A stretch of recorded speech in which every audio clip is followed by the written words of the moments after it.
In this video, we will show you how to replace your vapor canister purge valve on this Honda Civic.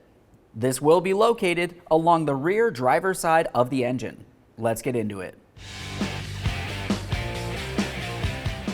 Okay friends, let's get started on our job. To gain access to that purge valve, we're going to come in right alongside of the engine and the air filter housing. In between those areas is where you can gain access. We'll use some long pliers, make our way down to the hose that's on the purge valve. We want to squeeze on that clamp. Slide it up the hose. Now we can remove the hose from the purge valve. While doing this, be extremely careful not to damage it in any way. Commonly, you just want to kind of grab onto it, give it a little rock, maybe even a little twist if you can, and gently pull it up and away. You might also have to use a hose pick. While doing this, we want to be careful not to tear that hose. That will create an evap leak.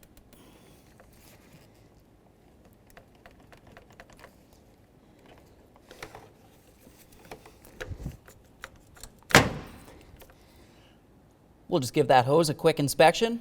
Make sure it doesn't look torn, worn, or damaged in any way. Assuming it looks good, we'll set that aside. Now behind where that hose was located, you'll find an electrical connector. On the back side of that connector, there's a small squeeze tab. Go ahead and squeeze that in to unlock it, and then remove the electrical connector from the valve. A quick inspection on that. Make sure you don't see any funny colors. If you do, that's corrosion, and it would need to be dealt with. This one looks fine. Now we'll use an 8mm to remove each one of our two mounting bolts.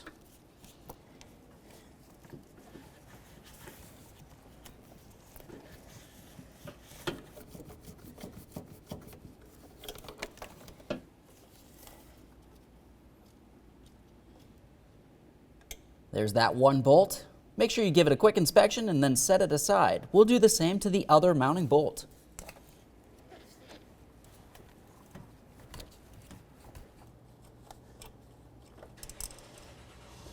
There's our other bolt. Now we can take hold of that and remove it from the vehicle.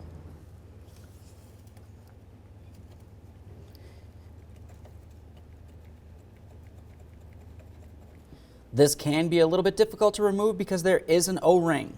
Be persistent.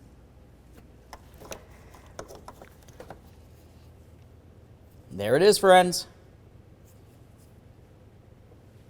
All right, let's get ready to install that brand new vapor canister purge valve. You'll notice looking along the backside where the O-ring is, I lubricated it using a little bit of clean motor oil. That'll help it slide into place. Let's take this and put it in position, making sure that we have the hose area facing towards the front of the vehicle and the electrical cable area facing towards the rear of the vehicle.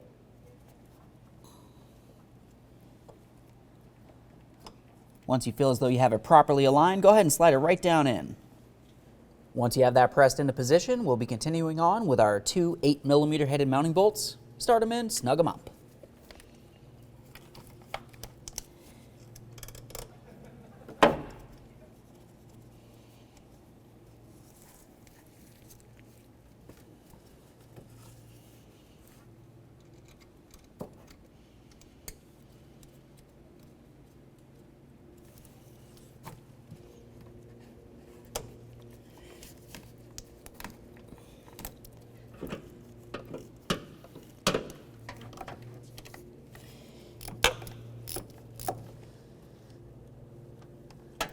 Once you have each of those snug, torque them to 24 inch-pounds, which equates to 2 foot-pounds.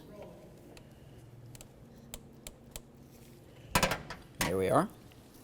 Now that we have both of those torqued, let's continue on to that electrical connector. We'll slide it into place, make sure we hear a click, and give it a tug.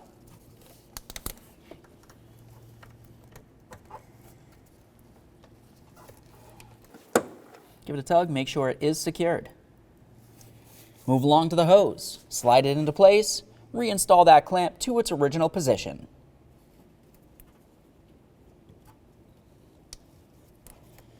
There we are. Double check that hose to make sure it's secure as well. After that, go ahead and take your vehicle for a road test and make sure you don't have a check engine light. Aside from that, Thanks for watching. When only the best will do, demand TRQ. The only company that lets you view before you do. TRQ is committed to offering the highest quality aftermarket auto parts that are engineered for peace of mind. Thanks for using and viewing with TRQ.